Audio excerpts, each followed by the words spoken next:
Alors, allons-y en profondeur sur les applications pratiques du SAFou.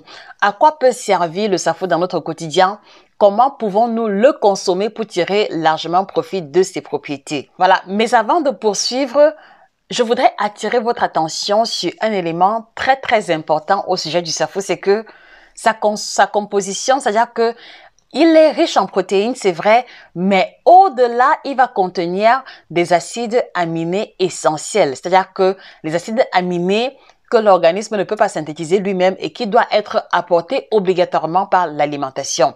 Et parmi les acides aminés essentiels que l'on va retrouver dans le SAFou, on a entre autres la méthionine, l'histidine, la leucine, l'isoleucine et parce que ce sont les acides aminés essentiels, d'accord, ils doivent être apportés par l'alimentation.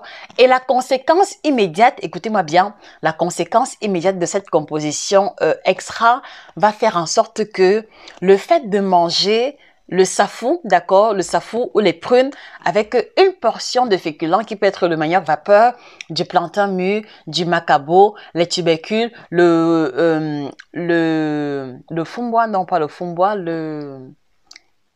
la tubercule de manioc fermenté au Congo, comment est-ce que cela s'appelle? Le bâton de manioc. En tout cas, le fait de manger les prunes ou le SAFou avec une portion de féculents va faire que ceci va être une combinaison alimentaire qui tend à une alimentation équilibrée.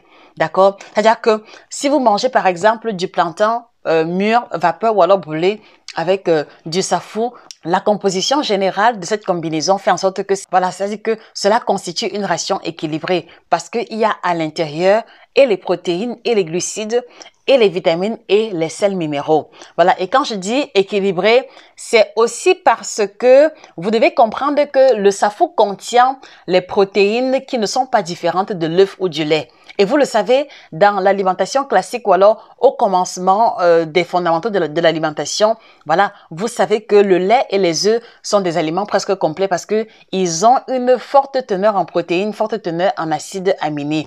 Donc, la composition du SAFou n'est pas différente de celle des œufs et du lait. C'est la raison pour laquelle